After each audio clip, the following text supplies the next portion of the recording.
Bagaimana rasanya seorang Rasul yang begitu kuat, yang sabar menanggung cacian, yang tabah menghadapi penderitaan, tiba-tiba menangis begitu dalam karena kepergian orang yang paling dicintainya. Itulah yang terjadi ketika Khadijah binti Khuwailid, istri pertama Rasulullah, menghembuskan napas terakhirnya. Tangisan Nabi bukanlah tangisan biasa. Itu adalah tangisan seorang manusia yang baru saja kehilangan penopang, terkuat dalam hidupnya, sahabat dalam suka dan duka, tempat ia pulang setiap kali dunia menolaknya. Khadijah adalah wanita yang tidak pernah membiarkan Rasulullah berjalan sendiri. Ketika seluruh kota menentang, ia berdiri di sisinya. Saat orang-orang mencaci, ia merangkul dengan kelembutan. Ketika Nabi pulang dari Gua Hira dengan wajah pucat, menggigil karena baru saja menerima wahyu pertama, Khadijahlah yang menenangkan hatinya. Bayangkan, betapa besar kehilangan itu saat malaikat maut datang menjemputnya.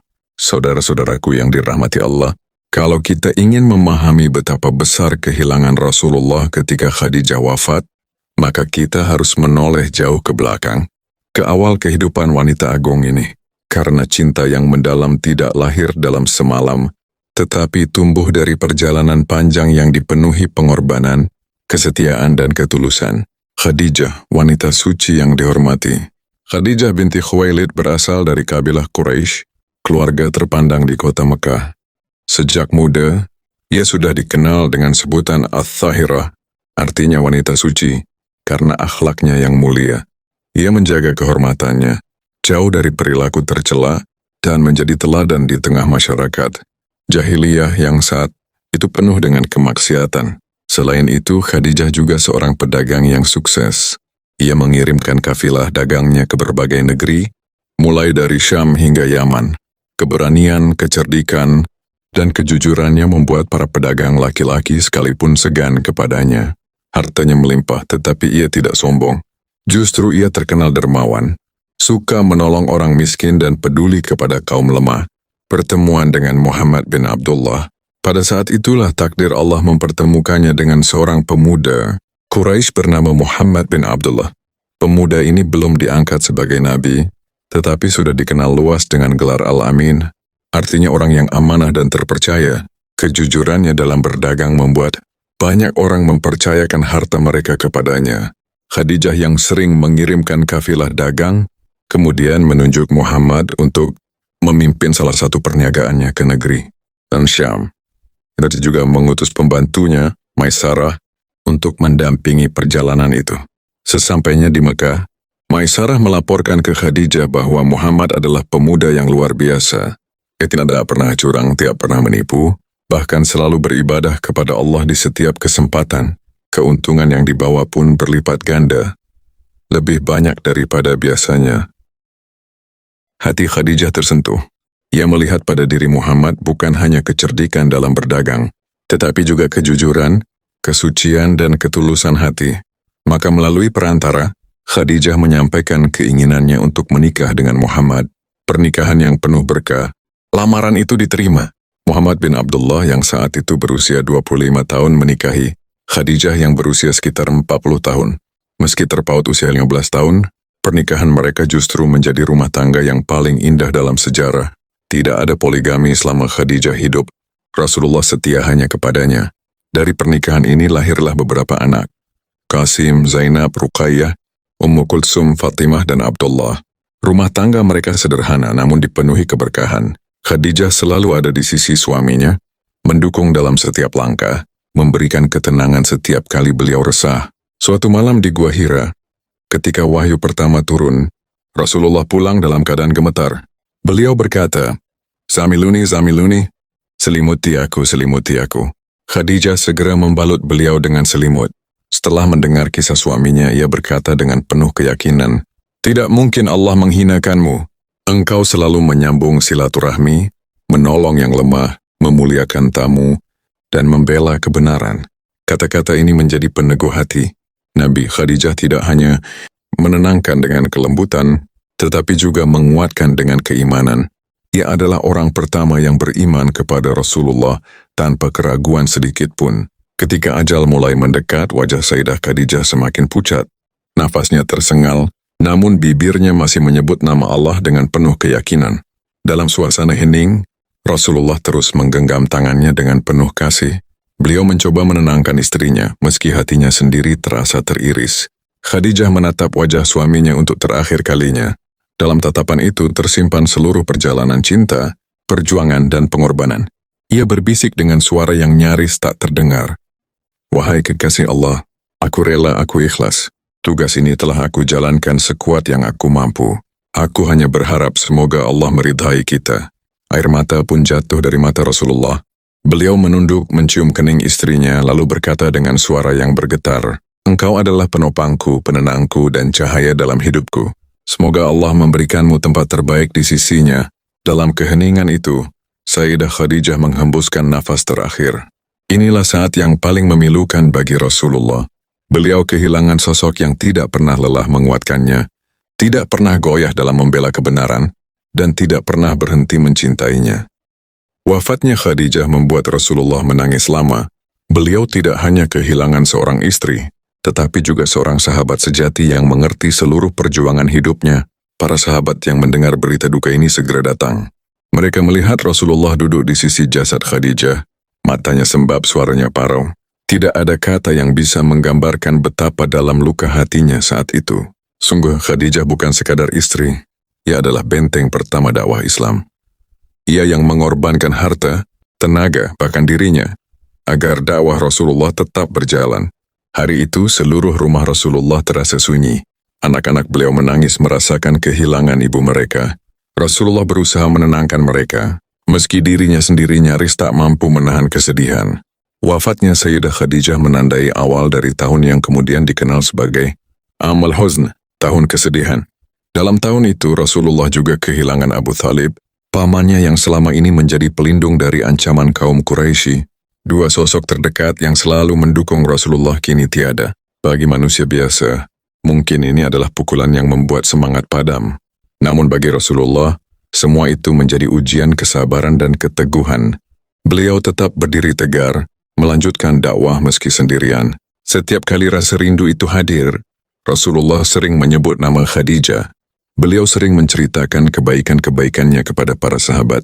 Aisyah radhiyallahu anha pernah berkata, "Aku tidak pernah merasa cemburu kepada istri-istri Nabi selain kepada Khadijah, meskipun aku tidak pernah melihatnya, tetapi Rasulullah begitu sering menyebut-nyebutnya, meski jasadnya telah tiada.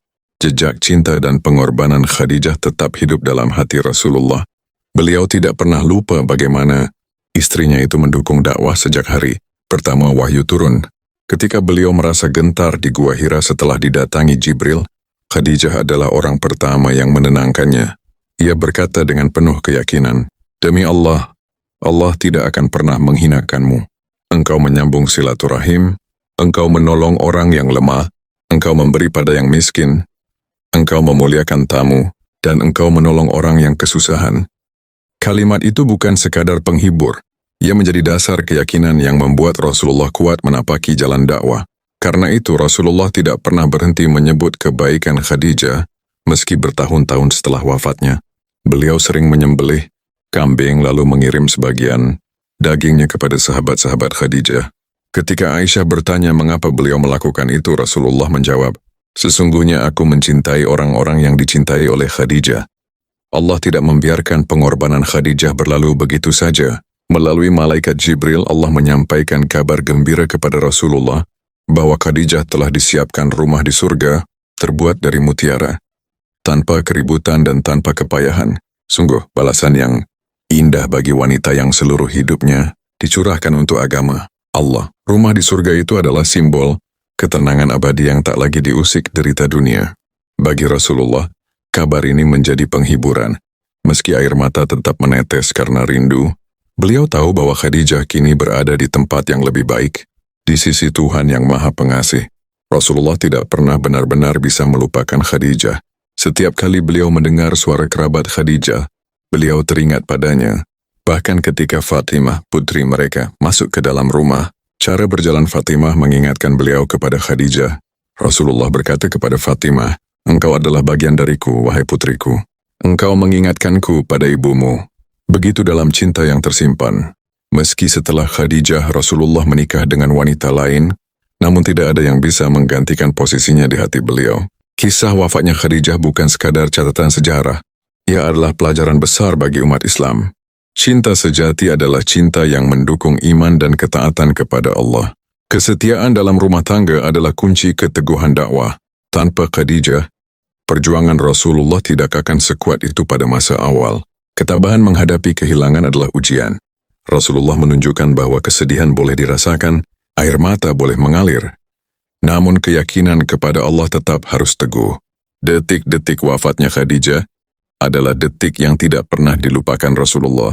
Bukan karena duka semata, tetapi karena di dalamnya tersimpan keindahan cinta yang berakhir dengan keikhlasan. Khadijah meninggal dalam keadaan beriman, dalam keadaan mendukung Nabi terakhir, dan dalam keadaan seluruh hatinya dipenuhi cinta kepada Allah. Detik itu, bumi kehilangan seorang wanita agung, namun langit menerima seorang bidadari surga. Ketika kita menengok perjalanan hidup Khadijah radhiyallahu anha, kita melihat sosok yang sempurna dalam banyak sisi. Seorang wanita terpandang, seorang saudagar kaya, seorang istri penyayang, seorang ibu teladan, dan seorang mukminah sejati yang hatinya penuh iman. Ia tidak hanya sekadar menemani Rasulullah, tetapi menjadi pilar pertama dalam tegaknya dakwah Islam. Ketika dunia menolak, Khadijah menerima. Ketika manusia mengingkari, Khadijah meyakini. Ketika harta ditarik dari kaum muslimin, Khadijah mengorbankan seluruh miliknya. Jika cinta manusia seringkali diukur dengan kata-kata indah, maka cinta Khadijah dibuktikan dengan pengorbanan nyata.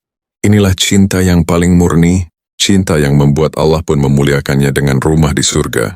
Sahabat sekalian, wafatnya Khadijah adalah salah satu momen paling memilukan dalam perjalanan hidup Rasulullah.